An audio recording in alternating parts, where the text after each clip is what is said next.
leitores de plantão, tudo bem com vocês? Meu nome é Rita e sejam muito bem-vindos para mais um vídeo aqui no YouTube. E hoje a gente vai trazer o maior livro que eu li em 2021, sem dúvidas, que é 13 Gotas de Sangue. Então roda a vinheta que eu vou explicar um pouquinho mais do que se passa nessas 700 páginas, gente. Olha o tamanho desse livro.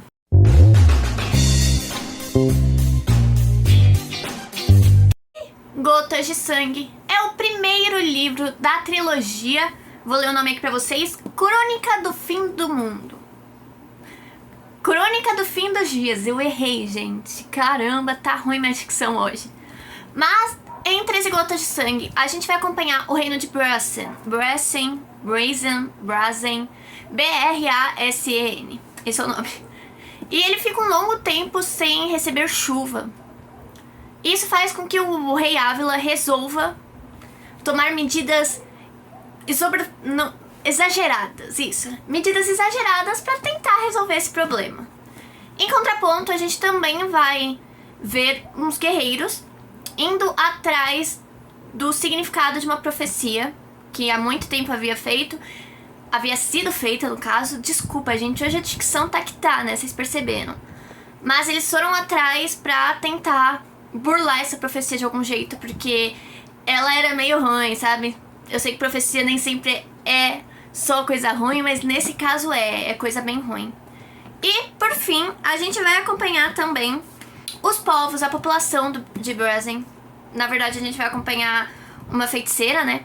Então, a gente vai mudando a cada capítulo, vamos conhecendo novos personagens, vamos conhecendo novas pessoas e acompanhando um dos núcleos que será, né, o tópico do livro. Algo muito interessante que eu encontrei durante toda a minha leitura foi a questão do autor saber muito bem balancear a parte descritiva com a parte de conversa. Então, ele fez com que todos os personagens fossem bem desenvolvidos, fez com que todos os cenários fossem muito bem descritos, muito bem, né, trabalhados. A gente também tem uma construção muito legal das conversas. Eu acho que conversa tem que acontecer, mas para desenrolar a história. E o autor conseguiu de uma forma magnífica equilibrar esses dois pontos, fazer com que tudo balanceasse e ficasse perfeitamente chuchuzinho. Então eu gostei muito dessa questão da gente ir acompanhando vários núcleos. Outro ponto muito legal é que esse tanto de páginas são só 13 dias. Então são 13 capítulos, eu vou mostrar aqui pra vocês, ó. Deixa eu abrir a primeira página, ó. Aqui, ó, primeiro dia, segundo dia, terceiro dia, quarto dia. Então a gente vai acompanhando durante 13 dias. Eu achei muito interessante. Cada dia são organizados em cenas, então a gente tem a cena 1, a cena 2, até acabar o capítulo. E aí a gente vai acompanhando os núcleos que eu já comentei no começo. Então cada cena normalmente era um tipo narrativo diferente. Vou confessar que, assim, como tudo na vida, né, como tudíssimo na vida, a gente tem a questão da parte negativa. E pra mim, a parte negativa desse livro foi que alguns núcleos me chamaram muito mais atenção do que outros. Talvez isso não seja um ponto tão negativo assim, mas porque, como eu sempre falo, leitura é algo individual. Então cada um vai se apegar, vai se desenvolver, vai gostar, curtir, aproveitar de uma forma diferente. Então um núcleo pelo qual eu me apeguei pode ser diferente do que você se apegou. Só que assim, gente, eu me apeguei pelo núcleo que não tinha tanto desenvolvimento assim, entendeu? Que não apareceu tantas vezes. Então pra mim isso ficou... Olha, vamos lá, vamos ser justo, tá ligado? Tá certo? É uma trilogia, o autor definitivamente não poderia abordar tudo nesse livro, porque senão a gente ia ficar sem a questão do próximo volume, né, sem saber o que vai acontecer nos próximos volumes. Então, talvez isso seja abordado mais pra frente, mas em 700 páginas eu acho que merecia um pouquinho mais de destaque. Eu quero mencionar também a forma como o desenrolar da história lembra muito, muito, muito outros tipos de fantasia. É um livro mais sombrio, sabe? Eu gosto da vibe que esse livro traz. Ele é um livro que você vai ser imerso na história, você vai sentir mais a história. E talvez isso seja por conta disso daqui que eu vou mostrar pra vocês agora. Vou mostrar só uma partezinha, né, pra vocês ficarem curiosos. Ó, rapidinho. Isso mesmo, gente. O nosso livro, se vocês separarem aqui, ó, tem umas páginas diferentes. Não sei se dá pra ver no vídeo, mas eles têm algumas páginas que são algumas figuras. Eu vou mostrar outra figura aqui rapidão pra vocês pegarem e falarem, caramba, eu quero esse livro. Ó, rapidinho, hein? Esse livro é perfeito. Ele faz com que a gente seja imerso na história. Ele faz com que a gente seja abraçado pela história de uma maneira muito legal. Por conta disso, entendeu? Quando você tá tenso e tal, aparece uma imagem que te faz... Você tem aquela sensação de... Eu imaginei exatamente isso. Isso tava na minha cabeça, eu imaginei isso. E agora tá na minha frente. Então essas ilustrações, pra mim, foram um dos pontos altos da história. Acho que não só foi o maior, porque... todo o cenário, toda a descrição de cenário, pra mim, essa sim foi o ponto positivo. Vocês sabem que eu sou totalmente, né, aquelas pessoas que não curte nem um pouquinho assim, ou nem um pouquinho assim, descrição. Eu acho que livro com muita descrição acaba se tornando maçante. Só que nesse em específico, nesse 13 Gotas de Sangue, a minha parte favorita foi a descrição de cenário. Foi a descrição do ambiente, do espaço, né? Não necessariamente do cenário, mas do espaço em que a gente estava habituado.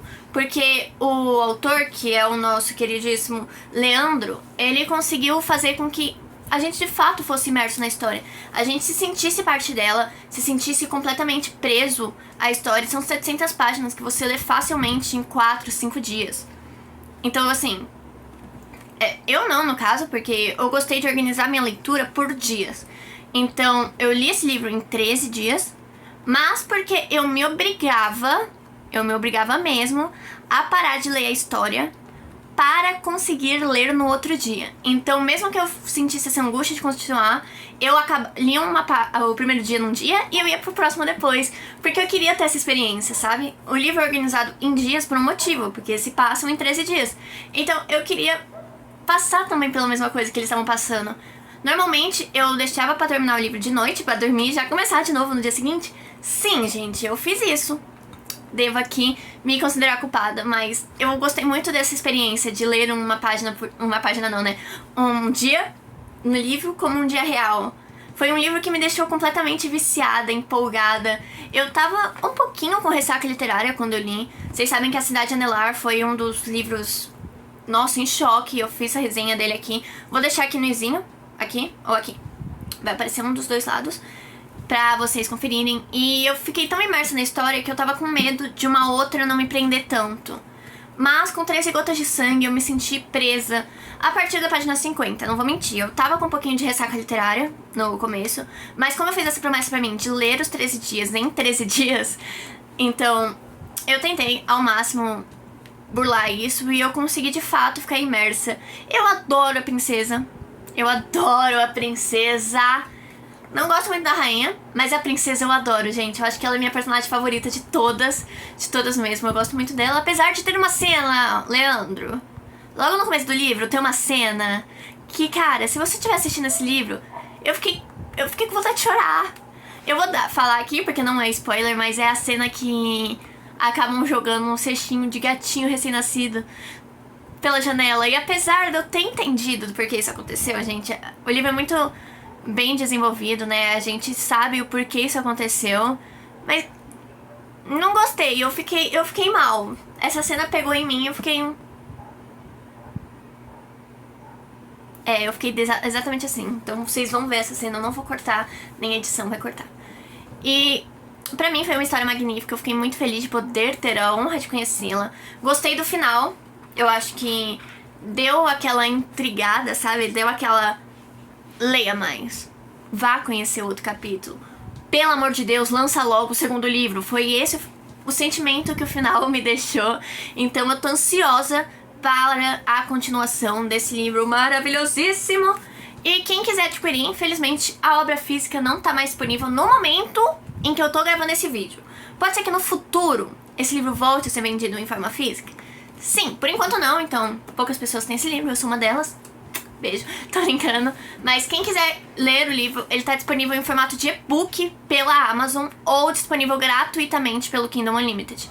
Então, se você é assinante daquela plataforma que eu sempre recomendo aqui, inclusive a Amazon podia me pagar, né? Vamos fazer aqui, né? Faça o publi direto deles, do Kindle Unlimited, me chama pra ser garota propaganda da Amazon. Mas enquanto isso não rola, vou continuar recomendando o livro nacional. Quem quiser, tá por lá, é só baixar. Eu vou deixar o @ do escritor aqui também, ou aqui, não sei onde vai estar em algum lugar da tela. Assim como as redes sociais do Hora da Resenha, que também ou vão estar aqui, ou vão estar aqui, provavelmente vão estar aqui. Então, sigam lá a Hora da Resenha pra vocês não perderem nada, porque eu tô postando direto por lá e vocês seguindo me ajuda. Não deixa o joinha, né? De aproveitar que você desceu pra clicar no link pra comprar o livro, pra clicar no link pra seguir o autor, seguir a Hora da Resenha, já deixa o like, se inscreve no canal e ativa o sininho, porque aqui tem vídeo novo toda semana pra vocês. Tem recomendação de livro nacional pra dar e vender, tem recomendação de livro não nacional também, tem não nacional, não era mais só internacional. Tem quadros diferentes, tem quiz, eu vou trazer logo menos a continuação do Receitas Literárias e do Hora da Leitura também pra vocês, então fiquem atentos que vai lançar muita coisa e eu tô muito empolgada pra 2022. Então, um beijo, até semana que vem e tchau! Não deixem de conhecer essa obra de arte.